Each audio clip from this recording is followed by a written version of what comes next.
प्रिय छात्रों, तो हम बिंदा पाठ देख रहे थे जिसके लेखिका है महादेवी वर्मा। बिंदा महादेवी वर्मा की बचपन की सहेली रही है। बचपन अवस्था की या फिर बाल्यावस्था की उनके साथ जो है उन्होंने समय गुजारा है, तो उससे जो है याद करते हुए जो है संस्मरण के रूप में रेखा चित्र के रूप में उन्होंने लिखा है। ये रेखा चित्र का जो है एक उदाहरण है बिंदा महादेवी वर्मा के साहित्य के संदर्भ में। तो बिंदा जो है सौतेली माँ के यहाँ पर रहने वाली है। अब तक हमने देखा था कि सौतेली माँ है पंडिताइन चाची, जो है दिखने के लिए बहुत ही सुंदर है, ठाट बाट से है, बहुत ही तंदुरुस्त है। लेकिन बिंदा सौतेली माँ के अंदर रहकर या फिर उनके हाथ में रहकर जिस तरह का जो भाव सहती है या फिर जिस तरह का एक प्रकार से शोषण सहती है, ये भाव महादेवी वर्मा को या फिर महादेवी वर्मा के मन को जो है बहुत ही दुख पहुंचाता है। वो भी बाल्यावस्था में है, मतलब उम्र जो है ऐसा उम्र है, नादान उम्र है उन लोगों का, इतना समझ उनमें नहीं थी। फिर भी जो है महादेवी वर्मा अपने जीवन के साथ बिंदा के जीवन के साथ तुलना करती है। तो बिंदा जिस प्रकार उसे उस उम्र में खेल कूद कर अच्छे से खा पी कर जो है आराम से उसे रहना था, लेकिन अब क्या हो गया है, सौतेली माँ के कारण उसे खाना पीना भी ठीक से नहीं मिलता है और ऊपर से जो है घर का सारा काम उसे करना पड़ता है। और बिंदा इतना काम करती है, दिन भर इतना काम करती है, फिर भी जो है पंडिताइन चाची को तसल्ली नहीं है। और छोटा सा कुछ भी अगर गलत हो जाता है तो पूरा आरोप जो है वहाँ पर बिंदा के लिए ही है, या फिर वो गलत करती भी नहीं है तो मतलब प्रत्यक्ष रूप से हो परोक्ष रूप से हो सभी आरोप बिंदा पर ही आ जाता है। ऐसी स्थिति बिंदा की है। तो कई सारे अलग अलग घटना के द्वारा या फिर उदाहरण के द्वारा माँ के महत्व बताते हुए महादेवी वर्मा कहते हैं बिंदा की स्थिति किस प्रकार की रही है। और बिंदा जो है अपनी पुरानी अम्मा जो मर गई थी, मतलब उसकी जो माँ है वो मर गई थी और उसके बाद पंडिताइन चाची दूसरी माँ के रूप में या फिर नई माँ के रूप में वहाँ पर आई हुई थी, ये उन्होंने देखा था। इसलिए जो है पंडिताइन चाची को वो नई अम्मा कह के ही पुकारती थी। तो ये जो है महादेवी वर्मा को समझ नहीं आता है किस प्रकार का है। और उनके घर में जिस प्रकार बाल्यावस्था मतलब बचपना है, छोटे हैं, तो इस कारण से जो है उनको देर से जगाया जाता था। और महादेवी वर्मा काम न करने पर भी कोई उसे डांटने वाला नहीं है, कोई उसे कुछ कहने वाला नहीं है। और उसकी माँ जो है महादेवी वर्मा को बहुत ही लाड प्यार करने वाली है और खाने पीने की कोई कमी नहीं है। इस प्रकार उनके घर में एक प्रकार का अलग ही है। लेकिन माहौल जो है बिंदा के संदर्भ में अगर देखते हैं तो वहाँ पर माहौल अलग है। बिंदा के संदर्भ में क्या है, बिंदा जो कुछ भी करती है इतना सब कुछ मतलब उम्र के हिसाब से वो ज़्यादा ही काम करती है, ज़्यादा ही मेहनती है, ज़्यादा ही जो है काम में अपने आप को डाली हुई है। और कुछ भी हो जाए पंडिताइन चाची के खिलाफ कुछ भी बोलने वाली नहीं है, इतनी मासूम जो है बिंदा है। तो उनकी जिस प्रकार का वो जो सहन शक्ति है उससे देखकर महादेवी वर्मा को बहुत ही मतलब बहुत ही दुख होता है। और पंडिताइन चाची जो है कम नहीं है, तो उनके न्याय विधान में जो है कोई मतलब कोई अपराध करता है तो उसकी जिम्मेदार मतलब या फिर उसका दंड हो सजा हो बिंदा को ही भुगतना है। तो बाल का उदाहरण वो देती है किस प्रकार है वहाँ पर, तो खुद का भी बाल वहाँ पर खाने में वगैरह आ जाता है तो उसका दंड जो है बिंदा के लिए है। और सजा ऐसे देती, घर के सामने आंगन जो रहता है कड़ी दोपहर में जो है उसे गर्मी में ऐसे ही खड़ा किया जाता है, दिन भर उसे हाथ पैर बांध कर खड़ा करती है पंडिताइन चाची। ये इतना सब कुछ भोगने के बाद भी बेचारी बिंदा उफ तक नहीं करती है, कुछ कहती भी नहीं है। ये स्थिति बिंदा की रही है। तो इसीलिए जो है मतलब आस पड़ोस के घर में रहने वाले हैं और बिंदा के साथ जो है महादेवी वर्मा ऐसे ही खेल कूद कर जो है अपना थोड़ा समय जो है बिताई है। लेकिन जो समय बिताई है उस संदर्भ में देखिए बिंदा की हालत क्या है, बिंदा की वास्तविकता क्या है। जो पंडिताइन चाची उनके साथ जिस तरह का दुर्व्यवहार करती है वो जो है बहुत ही मतलब बहुत ही जो है एक प्रकार से हमें हमारे मन को जो है क्या करता है, बंधित कर देता है या फिर हमारे मन को एक प्रकार से वो दुख पहुंचाता है। पढ़ने पर ही हमें ऐसा महसूस होता है। और खुद जो है महादेवी वर्मा उससे देखी है तो उनको कैसे अनुभव में रहा होगा। तो ये जो भाव है बिंदा के संदर्भ में वो याद करते हुए तो अपने बचपन के साथी को जो है या फिर उनकी जो स्थिति थी उसे बयान कर रही है। माँ के स्थान पर जिस प्रकार का भाव है या फिर माँ और सौतेली माँ का जो अंतर होता है, हर कोई सौतेली माँ के स्थान पर ऐसे ही होते हैं ये भी नहीं है, लेकिन समाज में आमतौर पर हम ऐसे देखते हैं। वो भी खास तौर पर अगर लड़की है तो मतलब छोटी बच्ची अगर पहले की लड़की रही तो उनके साथ ऐसा ही ज़्यादा से ज़्यादा व्यवहार किया जाता है। तो ये जो व्यवहार है बिंदा के संदर्भ में महादेवी वर्मा देखती है और अपने जीवन के साथ वो तुलना करती है। तो वो जो है भाव व्यक्त कर रही थी। देखिए आगे कुछ और घटनाओं को जो है वो बताती है। आगे का भाग है, और एक दिन याद आता है चूल्हे पर चढ़ाया दूध उफन जा रहा था। बिंदा ने नन्हे नन्हे हाथों से दूध की पतीली उतारी अवश्य, पर वह उसकी उंगलियों से छूटकर गिर पड़ी। खोलते दूध से जले पैरों के साथ दरवाजे पर खड़ी बिंदा का रोना देख मैं तो हतबुद्धि सी हो रही। पंडिताइन चाची से कहकर वह दवा क्यों नहीं लगवा लेती, यह समझना मेरे लिए कठिन था। उस पर जब बिंदा मेरा हाथ अपने जोर से धड़कते हुए हृदय से लगाकर कहीं छिपा देने की आवश्यकता बताने लगी, तब तो मेरे लिए सब कुछ रहस्यमय हो उठा। उसे मैं अपने घर में खींच लाई अवश्य, पर न ऊपर के खंड में माँ के पास ले जा सकी और न छिपाने का स्थान खोज सकी। इतने में दीवारें लांघ कर आने वाले पंडिताइन चाची के उग्र स्वर ने भय से हमारी दिशाएं रूंध दी। इसी से हड़बड़ाहट में हम दोनों उस कोठरी में जा घुसे जिसमें गाय के लिए घास भरी जाती थी। मुझे तो घास की पत्तियां चुभ रही थी, कोठरी का अंधकार भी कष्ट दे रहा था, पर बिंदा अपने जले पैरों को घास में छिपाए और दोनों ठंडे हाथों से मेरा हाथ दबाए ऐसे बैठी थी मानो घास चुभता हुआ ढेर रेशमी बिछौना बन गया हो। देखिए और एक घटना यहाँ पर महादेवी वर्मा याद कर रही है। तो एक बार जो है वहाँ पर दूध गर्म करने के लिए बिंदा रखी हुई थी, तो महादेवी वर्मा भी उनके घर में गई थी। तो मतलब सहेली है, साथी है, तो साथ में जब रहने वाले हैं, तो बिंदा खेलने कूदने के लिए तो अवसर नहीं था, तो वो जो काम करती थी उसी काम के संदर्भ में महादेवी वर्मा उनके पास जाती थी। तो बिंदा जो है वहाँ पर जो दूध है उसे गर्म करने के लिए रखी थी। जैसे ही उसका उफान आ गया, उबलता हुआ दूध उफान आ गया, तो बिंदा झट से उसे उतारना है, इसलिए उसे ध्यान में नहीं है, तो क्या कर देती है, ऐसे ही हाथ से ही वो उतार देती है। उससे जो पतीली होती है, मतलब वो जो पतीला होता है जिसमें हम दूध वगैरह गर्म करते हैं, तो गर्म दूध जब होता है या फिर कुछ गर्म करने के लिए हम रखते हैं गैस पर वगैरह, जो बर्तन वगैरह, तो बहुत ही गर्म होता है, हम ऐसे ही हाथ से पकड़ नहीं सकते हैं। हम तो उसके लिए साधन तो इस्तेमाल करते हैं या फिर कपड़े का इस्तेमाल करते हैं, कुछ ना कुछ तो हम करते हैं, क्योंकि हमारे लिए उसका जो गर्मी है वो सहन नहीं होता। इस कारण से बेचारी बिंदा गड़बड़ी में, क्योंकि उफान आ रहा है, उबल कर नीचे नहीं गिरना है दूध, इस कारण से जो है ऐसे ही हाथ से जो है नीचे उतारने के लिए जाती है। तो क्या हो जाता है, दूध जो है गर्म दूध है, जो बर्तन है बहुत ही गर्म होने के कारण उसके हाथ से फिसल जाता है और दूध जो है गिर जाता है और खोलता हुआ दूध है, क्योंकि पूरा गर्म दूध है। आप अगर आपको अनुभव में है, काम किए हैं रसोई में, तो आपको ये पता होगा कितना वो गर्म होता है दूध की, उसकी गर्मी को हम सहन नहीं सकते हैं। तो गर्म करने के लिए रखे होते हैं, अगर उबलता हुआ दूध है, ज़्यादा ही गर्म है, अगर हमारे हाथ पैर के लिए थोड़ा भी अगर उसका गर्मी लग जाती है या फिर पड़ जाते हैं, तो देखिए 1-2 दिन तक उसकी जो है दर्द जो है हमारे हाथ में है, वो पैर में है, होता है। और ऐसे उबलता हुआ दूध जो है, बेचारी छोटी है बिंदा, उसके हाथ पैर पर वो गिर जाता है और पैर पर जो है ज़्यादा ही गिर जाता है और उस गर्मी को वो सहन नहीं कर पाती, वो दर्द होता है ना, तो वो सहन नहीं कर पाती है। तो उसे क्या करना है समझ में नहीं आता है, और महादेवी वर्मा वही कड़ी है, तो उससे लग रहा है, वो देखिए किस प्रकार अंतर है। तो बिंदा ये मतलब वो गिराई है दूध वगैरह, तो उस डर में वो है कहीं पंडिताइन चाची आकर उसे न डांट दे, इस कारण से वो डरी हुई है, सहमी हुई है। महादेवी वर्मा वहीं पर खड़ी है, ये सब देख रही है, तो वो झट से कुछ मदद करना चाहती है, कर नहीं पाती है, क्योंकि एकदम से कुछ ही क्षणों में ये सब हो जाता है। तो वो सोच रही है महादेवी वर्मा कि बिंदा ऐसे क्यों कर रही है, जाकर पंडिताइन चाची से कहना है। तो आमतौर पर हम ये करते हैं, अगर हमें कुछ दर्द होता है, कुछ सहनीय नहीं होता है, तो हम सीधा अपने माँ के पास जाते हैं, दवाई तो मांगते हैं, दवा तो वो देती है, या फिर मरहम लगाना है तो मरहम तो लगाती है। तो इस प्रकार हमारे ख्याल जो है माँ रखती है, घर में जो बड़े होते हैं वो रखते हैं। तो ऐसे जो है बिंदा क्यों नहीं कर रही है, ये महादेवी वर्मा सोचती है। तो वैसे जो है सोचते हुए वो खड़ी है, लेकिन बिंदा है कि क्या करती है, उसका हाथ पकड़ी है, महादेवी वर्मा का हाथ पकड़कर उसे कहीं छुपाने के लिए वो कह रही है, और ऊपर से जो है अपने जोर से धड़कते दिल के लिए, मतलब हृदय पर उनका धड़कन जोर हो गया है, तेजी से बढ़ रहा है, क्योंकि अभी पंडिताइन चाची आएगी तो उसे डांट मिलेगी, तो डांट मिलेगी तो कैसे होगा, इस कारण से जो है उसे सहन नहीं है। अब चुप रहने वाली नहीं है, सिर्फ डांट तो नहीं मिलेगी क्योंकि दूध गिर गया है, शायद मारे भी जो है पंडिताइन चाची, तो मार भी उसे खानी है। तो इन सभी से डरकर जो है बेचारी बिंदा का हृदय जो है जोर से धड़कने लगता है।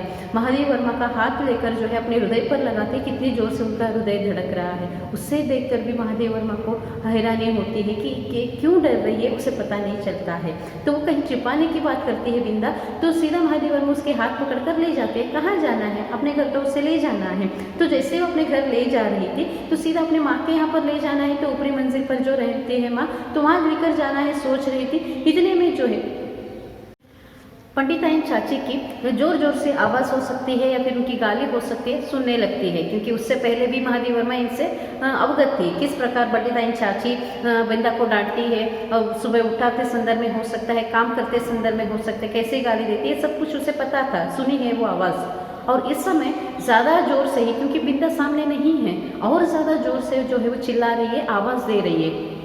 तो पंडिताइन चाची की आवाज़ महादेव वर्मा के रास्ते को भटका देता है। कहाँ जाना है महादेव वर्मा को समझ में नहीं आता है। सीधा बिंदा को लेकर जो है एक कोठरी में ले जाती है, ऐसी कोठरी जहाँ पर जानवरों के लिए घास वगैरह रखा जाता है।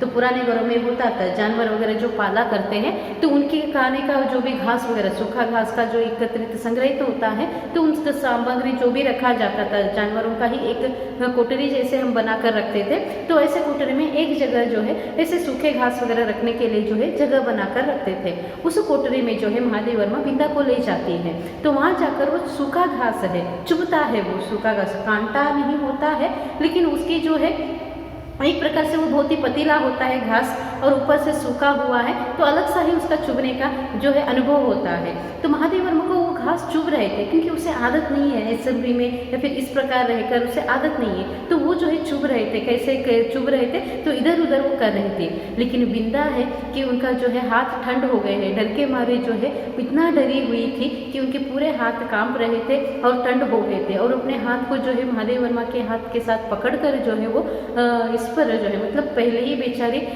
दूध गर्म गिरने के कारण पैर भी जो है वहाँ पर घाव में आ गया था, दर्द था पैर में। तो उस घाव के साथ उस सूखे घास पर ऐसे वहाँ पर वो लेटी हुई थी, ऐसे वो जो है वहाँ पर सोई हुई थी जैसे उनके साथ कुछ भी हुआ ना हो।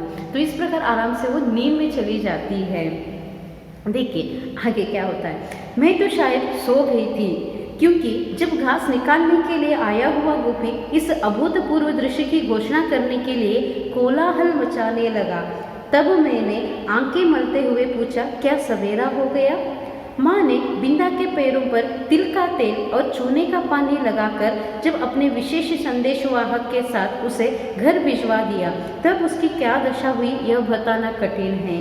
पर इतना तो मैं जानती हूँ कि पंडिताइन चाची के न्याय विधान में न क्षमा का स्थान था, न अपील का अधिकार। देखिए यहाँ पर जैसे वो सूखे घास में आ गई थी, इतना सब कुछ हो गया था, तो नींद आ जाती है, तो वो सो गई। महादेव वर्मा भी वहाँ पर सो जाती है, उसे नींद लग जाती है। तो सुबह हो गया है, तो वहाँ पर घर का काम करने वाला जो व्यक्ति है, तो वो जो है जब वहाँ पर गोपी उसका नाम है, तो काम करने वाला है, जब वो घास निकालने के लिए उस कोठरी में दरवाज़ा खोलकर आता है, तब वो देखता है ये दोनों यहाँ पर सोए हुए हैं। उसे देखकर पूरा घर में हंगामा मचाकर, कोलाहल मचाकर, ये यहाँ पर है, बिटिया यहाँ पर है, ये कहते हुए वो बहुत ही आवाज़ कर रहा है। तो इस आवाज़ के कारण से आंख खुलती है महादेव वर्मा का। तो महादेव वर्मा जैसे ही आंख खोलती है तब देखती है कि वहाँ पर क्या दृश्य है।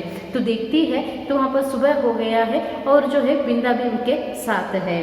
तो सबको पता चल गया कि क्या हो गया है। तो वहाँ पर बिंदा को जो है उसका जो घाव हो गया था पैरों के लिए, तो महादेव वर्मा की माँ जो है उस घाव पर जो है तिल का तेल वगैरह मरहम जो भी लगाना है थोड़ा बहुत उसे लगाकर जो है विशेष संदेशवाहक मतलब जो हितैषी होता है तो उसके साथ जो है बिंदा को उनके घर भेजा जाता है। कितने समय तक वो रख सकते हैं, उनके घर जो है उसे भेजा गया।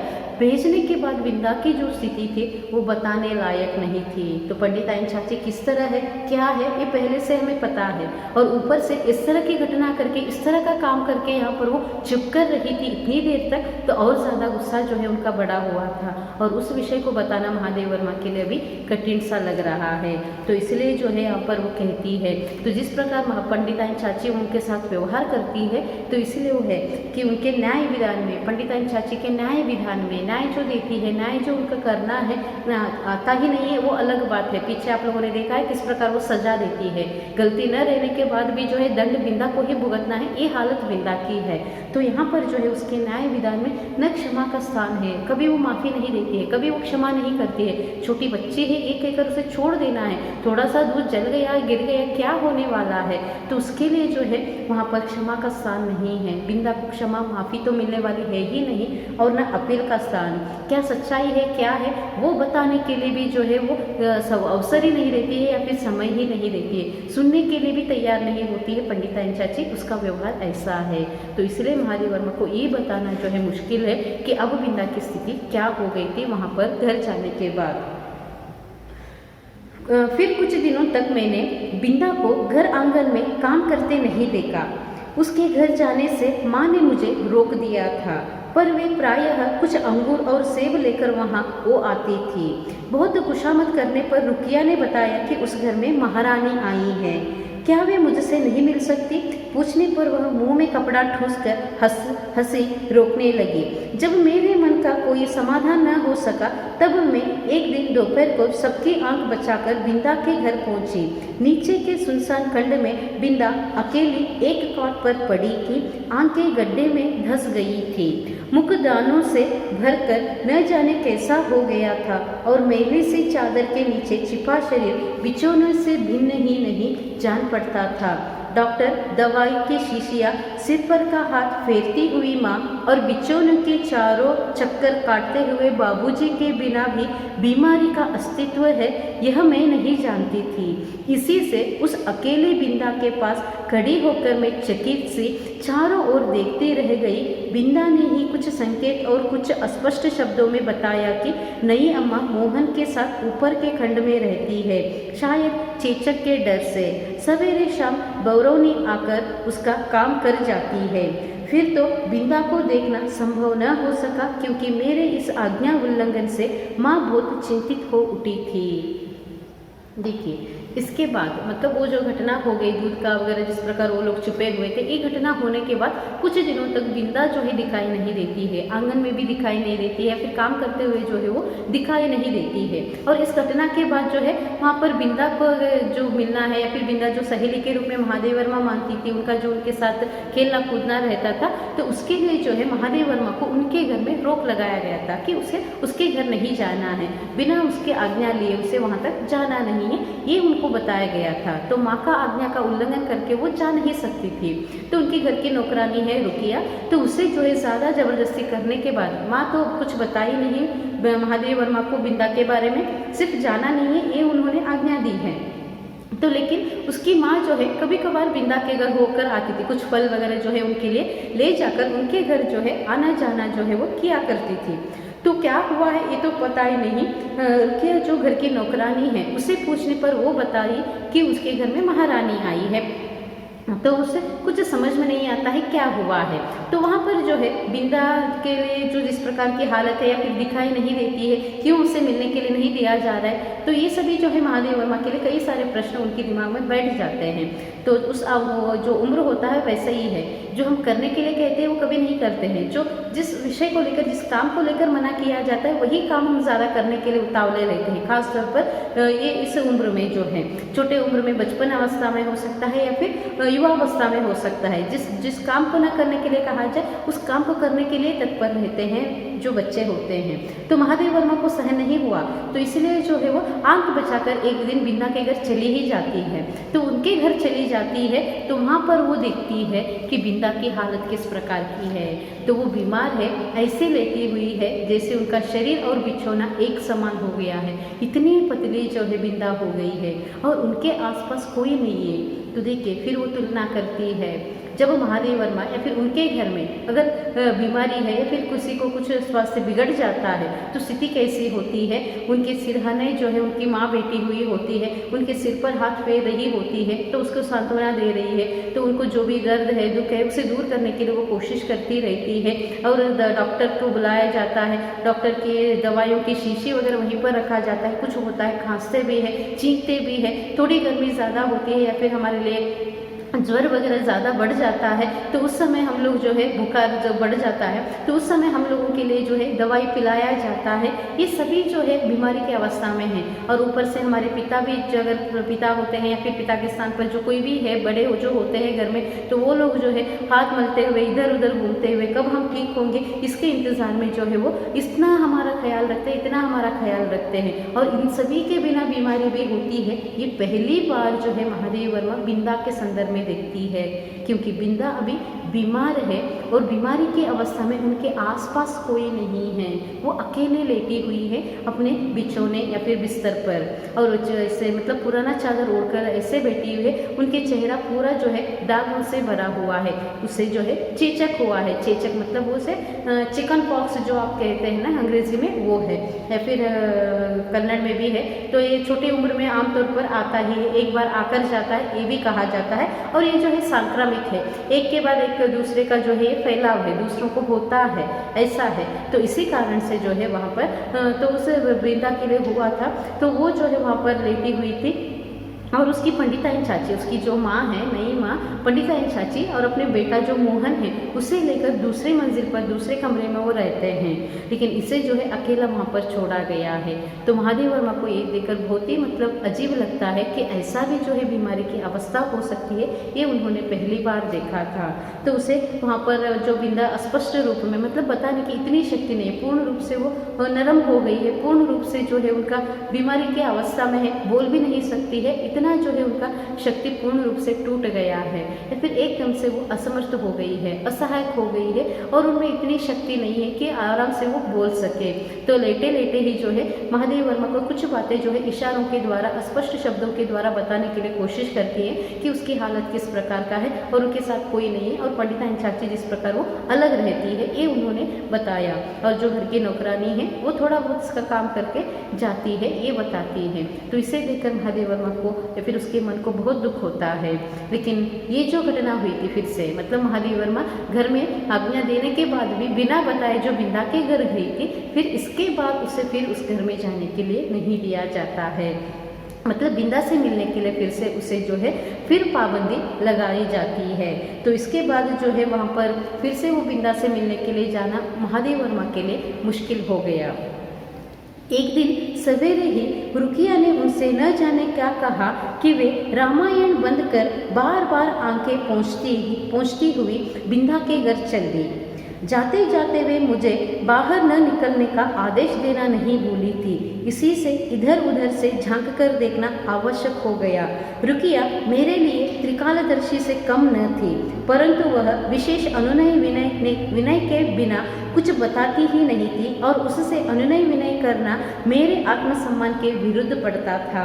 अतः खिड़की से झांककर मैं बिंदा के दरवाजे पर जमा हुए आदमियों के अतिरिक्त और कुछ न देख सकी, और इस प्रकार की भीड़ से विवाह और बारात का जो संबंध है उसे मैं जानती थी। तब क्या उस घर में विवाह हो रहा है, और हो रहा है किसका आदि प्रश्न मेरे बुद्धि की परीक्षा लेने लगे। पंडित जी का विवाह तो तब होगा जब दूसरी पंडिताइन चाची भी मरकर तारा बन जाएगी, और बैठ न सकने वाले मोहन का विवाह संभव नहीं। यही सोच विचार कर मैं इस परिणाम तक पहुंची कि बिंदा का विवाह हो रहा है और उसने मुझे बुलाया तक नहीं। इस अचिंत्य अपमान से आहत मेरा मन सब गुड़ियों को साक्षी बनाकर बिंदा को किसी भी शुभ कार्य में न बुलाने की प्रतिज्ञा करने लगा। देखिए एक दिन ऐसा ही था कि व्यवहार जो चल रहा था या फिर पाबंदी जो लगाई गई, तो एक दिन जो है मतलब उसके घर महादेवी वर्मा के घर में जो है रामायण पाठ होता था। उसकी माँ हो, दादा दादी हो, नाना नानी हो, तो रामायण का पाठ वगैरह वो किया करते थे। इसी का प्रभाव जो है महादेव वर्मा पर भी पड़ा है। तो वो रामायण पाठ करते हुए बैठी थी उनकी माँ। तो उसी समय रुकिया जो घर की नौकरानी है वो आकर उसके कान में कुछ कह देती है। तो वो जो है रामायण पाठ जो कर रही थी उसे आधे में ही बंद करके अपने आंखों को पोंछते हुए जो है सीधा जो है बिंदा के घर चली जाती है। लेकिन बिंदा के घर तो वो जाती है, जाते वक्त ये बताना नहीं भूलती कि महादेव वर्मा को बाहर नहीं निकलना है। तो वो जो है वहाँ पर चली जाती है। तो अब क्या हुआ है क्या नहीं, महादेव वर्मा को फिर प्रश्न आने लगे। तो फिर उसके मन में जिज्ञासा है कि क्या हुआ है, रुकिया ने ऐसा क्या कहा जो माँ ने रामायण पाठ बीच में ही छोड़कर उसे जाना पड़ा। तो इतना सब कुछ ये सभी जानना है तो रुकिया ही एक है, तो इसलिए वो कहती है रुकिया जो है त्रिकालदर्शी से कम नहीं थी। मतलब रुकिया घर की नौकरानी जो होते हैं उन्हें पूरे गांव की सभी खबर होती है उनके पास। थोड़ा बहुत उनके साथ अच्छे से मिलिए, आप अच्छे से बात करने के लिए कोशिश कीजिए, वो सारी की सारी खबर आपके लिए दे देते हैं। और इस तरह का अनुनय विनय करना जो है महादेव वर्मा के आत्मसम्मान का विरोध में था। मतलब सिर्फ अनुनय विनय करना नहीं है, उनके लिए कुछ देना है रिश्वत के रूप में, उसके लिए कुछ देंगे आप लोग, दाने के रूप में हो, पैसे के रूप में हो देंगे, उनके लिए जी भरकर मस्का लगाना जो कहा जाता है, ऐसे करके उनके साथ बात करेंगे तभी वो विषय क्या है बताने वाली है। और इस प्रकार करना महादेव वर्मा को अच्छा नहीं लगता है, क्योंकि हम क्यों उसे रिश्वत के रूप में वगैरह कुछ देकर क्यों हमें करना है, ये भाव जो है वो व्यक्त करती है। तो इसीलिए जो है ये महादेव वर्मा के खिलाफ था, इसलिए जो है ज़्यादा रुकिया से वो पूछती नहीं है, लेकिन खिड़की में झांक झांक कर महादेव वर्मा देखती है कि क्या हुआ है। तो बिंदा के घर के सामने कुछ लोग वहाँ पर है, कुछ लोग वहाँ पर खड़े हैं या फिर जमा हो गए हैं। तो आदमी वगैरह जो भी खड़े हैं बड़े लोग, तो उसे देखकर वहाँ पर महादेव वर्मा को इतना ही ज्ञात है कि जब बारात वगैरह निकलती है तभी लोग जमा होते हैं, इकट्ठे होते हैं, मतलब कोई समारोह होता है तभी लोग जमा होते हैं या फिर इकट्ठे होते हैं, ये उन्हें पता है। तो इसलिए उन्हें लगा कि शायद यहाँ पर घर में बारात हो रही है या फिर शादी का विषय चल रहा है, इसलिए लोग इकट्ठा हो गए हैं। और बिंदा को जो है देखिए किस प्रकार महादेव वर्मा के मन में आता है। तो हो रहा है विवाह, तो किसका हो रहा है, तो बिंदा का हो रहा है या फिर पंडित का हो रहा है, क्योंकि पंडित की दूसरी बीवी आ गई थी पंडिताइन चाची। महादेव वर्मा देखिए कैसे वो सोचती है, अगर पंडिताइन चाची मर जाती है और मरकर जो है उसे तारा बनना है, उसी के बाद जो है फिर नई दुल्हन उस घर में आएगी, ये पक्का पता है महादेव वर्मा, क्योंकि वो बिंदा से जान चुकी थी। उसकी पुरानी अम्मा जो मरकर गई थी, चल बसी थी, उसके बाद ही पंडिताइन चाची उस घर में आई थी वधू के रूप में। तो पंडिताइन चाची को भी ऐसे जाना है, तभी वो फिर से नए लेकर आएंगे, ये उसे पता है। तो अब पंडित का तो विवाह नहीं है और मोहन ठीक से बैठ भी नहीं सकता है, इतना छोटा बच्चा है, और वो कैसे जो है मतलब अभी अभी इतना छोटा उम्र का बच्चा है, उसका विवाह कैसे हो सकता है। अभी बच्ची कौन है, बिंदा है, तो बिंदा का विवाह हो रहा है, ये सब प्रश्न जो है महादेव वर्मा के मन में आ जाते हैं। तो बिंदा का हो रहा है तो बिंदा मुझे क्यों नहीं बुलाए, क्योंकि साथी है, दोनों दोस्त है, वो सहेली के रूप में दोनों अपने समय बिताए हैं, खेले हैं, कूदे हैं, कई अलग अलग संदर्भ में प्रसंग में जो है दोनों साथ दिए हैं। तो साथियों का एक संबंध अलग ही होता है, एक अहमियत वो रखती है। तो इस प्रकार जो है महादेव वर्मा सोचते इतना सब कुछ हो गया, बिंदा क्यों नहीं मुझे बुलाई, बिंदा क्यों नहीं मुझे बताई। तो वो गुस्सा भी है अंदर से। तो महादेव वर्मा को ये अच्छा नहीं लगता है, बिंदा खुद विवाह कर रही है और मुझे बुलाई भी नहीं, बताई भी नहीं, ये किस तरह का व्यवहार है। ये सोचकर बिंदा तय करती है अपनी गुड़ियों को, जो खेलने की गुड़िया है, जिसके साथ दोनों खेला करते थे, उनको साक्षी मानकर जो है महादेव वर्मा तय करती है, इसके बाद कोई भी शुभ समारोह होता है तो मुझे बिंदा को बुलाना नहीं है। जैसे वो अभी नहीं बुला रही है, मतलब ये महादेव वर्मा की कल्पना में है, सच्चाई क्या है वो बात की है, लेकिन महादेव वर्मा ऐसे सोच रही थी कि उसके जो है विवाह हो रहा है, उनकी बारात निकल रही है और महादेव वर्मा को इसकी खबर नहीं है, उन्होंने बताया नहीं है। तो इस कारण से जो है महादेव वर्मा भी तय करती है कि बिंदा को भी शुभ समारोह में उसे बुलाना नहीं है। तो लोग वहाँ पर जमा हो रहे हैं, इकट्ठा हो रहे हैं, तो कारण क्या है वो पता नहीं चलता है। देखिए कई दिन तक बिंदा के घर झांक झांक कर जब मैंने माँ से उसके ससुराल से लौटने के संबंध में प्रश्न किया, तब पता चला कि वह तो अपनी आकाशवासिनी अम्मा के पास चली गई। उस दिन से मैं प्रायः चमकीले तारे के आसपास फैले छोटे छोटे तारों में बिंदा को ढूंढती रही, पर इतनी दूर से पहचानना क्या संभव था। तब से कितना समय बीत चुका है, पर बिंदा और उसकी नई अम्मा की कहानी शेष नहीं हुई। कभी हो सकेगी या नहीं, इसे कौन बता सकता है।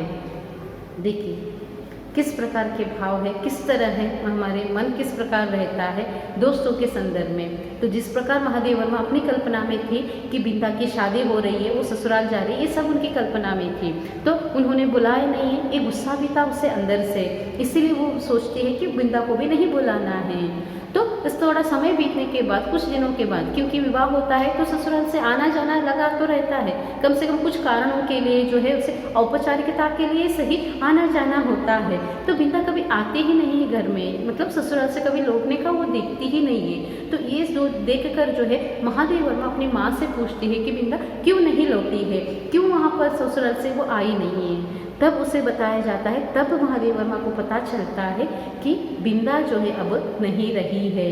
वो अपने आकाशवासिनी अम्मा के पास, मतलब जिस प्रकार वो आकाश को, आसमान को दिखाकर, चमकीले तारे को दिखाकर वो मेरी अम्मा है कहा करती थी, उस तारे के समान वो भी तारा बन गई है, ये जो है बताया जाता है। मतलब बिंदा नहीं रही, बिंदा मर गई है। जो लोग जमा हो गए थे उसके लिए कारण था कि बिंदा की मौत के कारण थी। तो महादेव वर्मा को पता नहीं है, महादेव वर्मा को ज्ञात नहीं है, और छोटी बच्ची है ये समझकर जो है घर में भी उसे बताया नहीं है। और साथ ही में दोनों दोस्त हैं, सहेलियाँ हैं, खेल कूदे हैं साथ में, तो इसलिए उसे बताएंगे तो मन के लिए धक्का लगेगा, मन के लिए चोट पहुँचेगी। और छोटे बच्चों को मरना क्या है, क्या होता है, ये पता नहीं होता है, और उसके बारे में समझाना बड़ों को बहुत ही मुश्किल होता है। इसलिए महादेव वर्मा को उस समय वो खबर नहीं सुनाया गया था। अब जब उसको बताया गया कि वो भी तारा बन गई है, तो महादेव वर्मा तब बचपन में, मतलब उस अवस्था से ढूंढ रही है उस चमकीले तारे के साथ और कोई तारा अगर है तो वो बिंदा है। तो बिंदा को तारे के रूप में देखने के लिए वो कोशिश कर रही है। तो थोड़ी समय जब बीत गया, तो अब तो बहुत बीत गए हैं, क्योंकि ये उनकी फ्लैशबैक है, पीछे की याद की थी। क्योंकि वो दाखिला लेते संदर्भ में किसी लड़की को देखती है जो वो उम्र के हिसाब से दिखाई नहीं देती है, तो उस समय उसे बिंदा की याद आती है। शुरुआत में अगर आप कहानी का याद है तो, कहानी भाग का याद है तो उस कारण से जो है महादेव वर्मा सोचती है।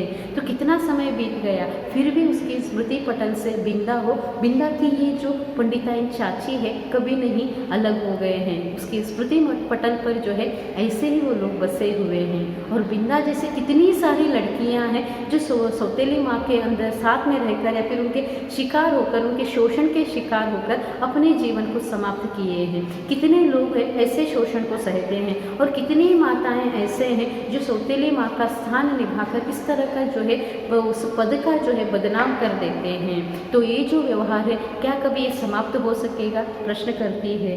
नहीं होगा, इसका कोई अंत नहीं है, इसे लेकर कोई हमें समाधान नहीं मिल सकता है। बिंदा जैसी जो है कई सारी लड़कियां हैं हमारे समाज में जो सौतेली माँ के स्थान में रहकर जो है उनके साथ कितना भी अच्छा व्यवहार करे, फिर भी उसे बदले में सौतेली माँ का इस तरह दुर्व्यवहार मिलेगा तो कैसे होगा। तो ये भाव जो है महादेव वर्मा व्यक्त करती है। मैं ये भी कहती हूँ हर कोई सौतेली माँ इस तरह का ही पंडिताइन जैसा ही व्यवहार करते हैं, ये भी नहीं है, लेकिन व्यवहार तो इतना होता ही है। अच्छे लोग भी होते हैं लेकिन गिनने लायक होते हैं। तो नाम जो है अभी पड़ गया है सौतेली माँ, मतलब हम लोग हमेशा बुरी कल्पना में ही उसे देखते हैं। हर कोई ऐसा होता है नहीं है, मानेंगे, लेकिन जो लोग भी होते हैं सौतेली माँ के स्थान पर जो कोई भी आते हैं तो वो लोग तो कम से कम जो है इस नाम को, बदनाम को जो है मिटा कर अगर अच्छे से व्यवहार रखेंगे, जो भी बच्चे होते हैं, जो भी संतान होते हैं, पहले के संतान हो, खुद के संतान हो, उनके साथ एक समान व्यवहार करेंगे तो शायद इस तरह का जो है हम बिंदा के जैसे जो उन्होंने सहा था, जो बिंदा जिस प्रकार वो सहती है शोषण, उस प्रकार तो हमें देखने के लिए नहीं मिलता है। तो ये बिंदा के संदर्भ में महादेव वर्मा रेखा चित्र खींची है। बिंदा की रेखा चित्र, बिंदा किस प्रकार की थी, क्या थी लड़की, किस प्रकार उन्होंने सहा है, ये हमें देखने के लिए मिलता है।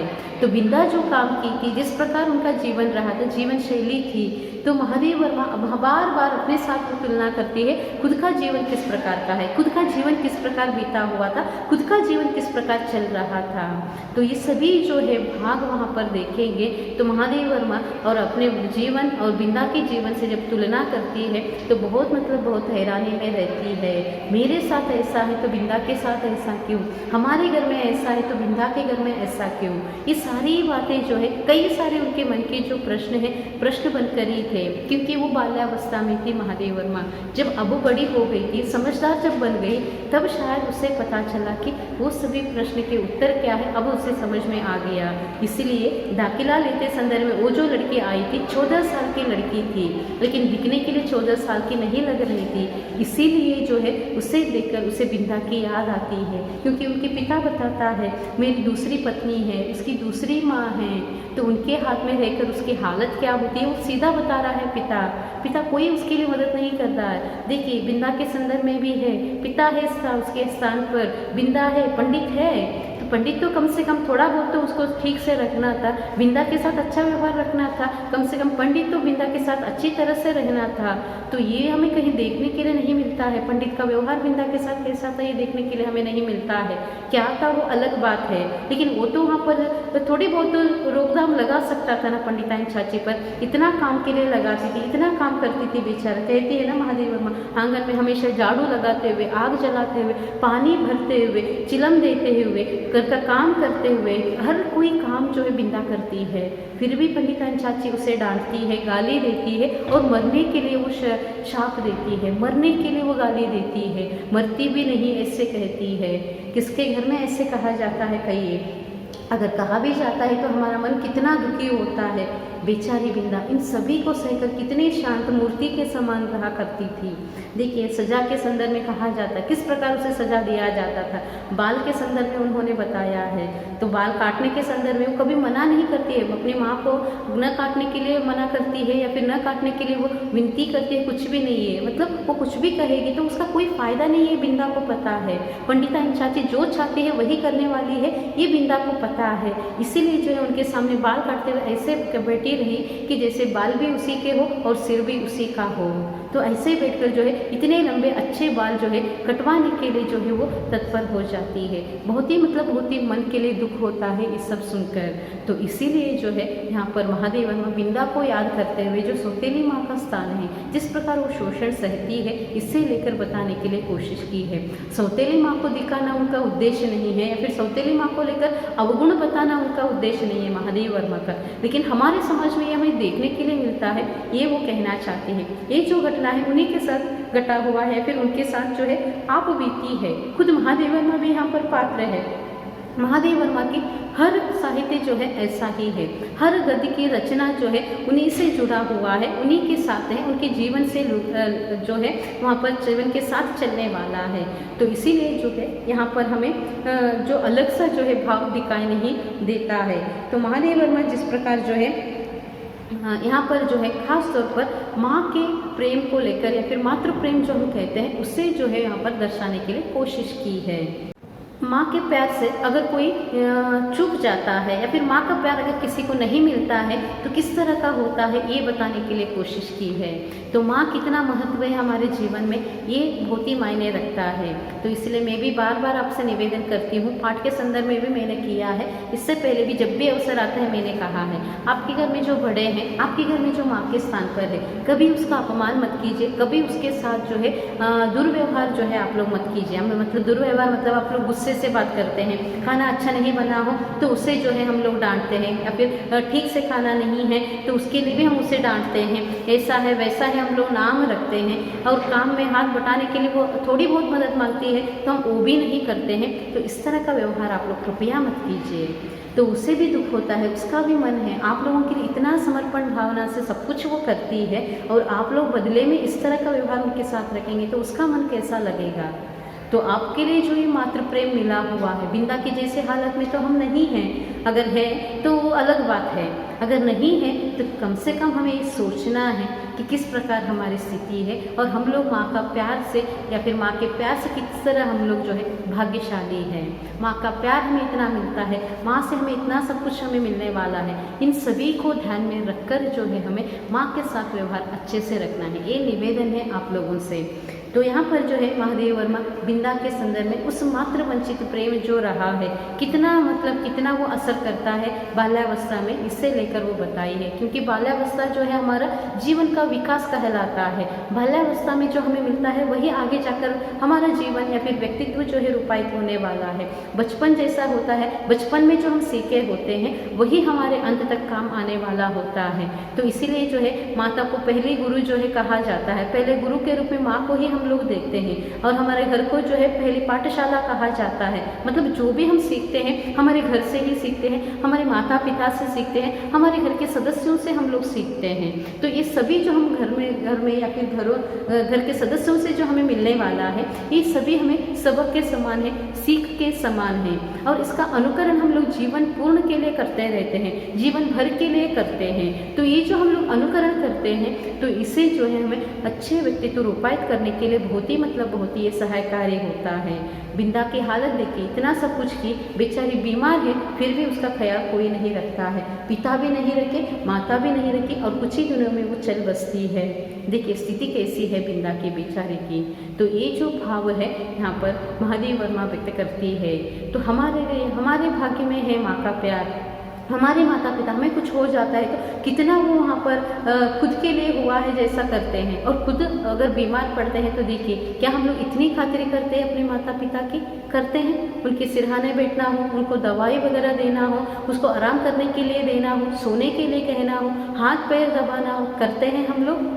नहीं करते हैं, बिल्कुल भी नहीं करते हैं। अगर कर रहे हैं तो आप बहुत अच्छे छात्र हैं, अगर नहीं कर रहे हैं तो कृपया अनुकरण में लाइए इसे, आप लोग कीजिए। देखिए उसमें खुशी कितनी मिलती है, आपको भी खुशी मिलती है, आपके माता पिता को भी खुशी मिलती है। हमेशा नहीं करते हैं, ठीक है, छोड़ दीजिए। कम से कम जब आपको टाइम मिलता है, जब आपको फुर्सत मिलती है, जब थोड़ा बहुत आप अपने माता पिता के साथ समय व्यतीत करते हैं, उस समय तो अपने माता पिता का ख्याल रखिए। आप लोग कैसे हैं, खाए या नहीं, या फिर उनका तबीयत कैसा है, किस प्रकार है, इतना पूछिए। कितनी खुशी होती है उनको देखिए। तो ये जो मात्र वंचित है बिंदा, उसकी हालत के समान जो है हमारा आगे आज का जीवन जो है नहीं होना है, ये भाव जो है यहाँ पर है।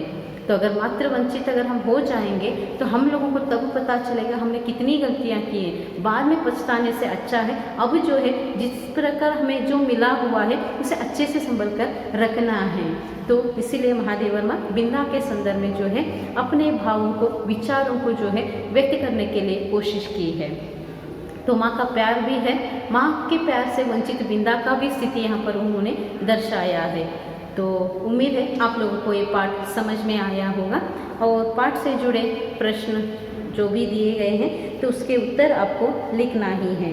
तो जो भी प्रश्न हैं तो ये वहाँ पर संभाषण के रूप में है, तो इसलिए किसने किससे कहा, और संदर्भ स्पष्टीकरण जो है आपके लिए है। तो और उसके साथ व्याकरण का भाग भी है, इसे आप लोगों को लिखना है।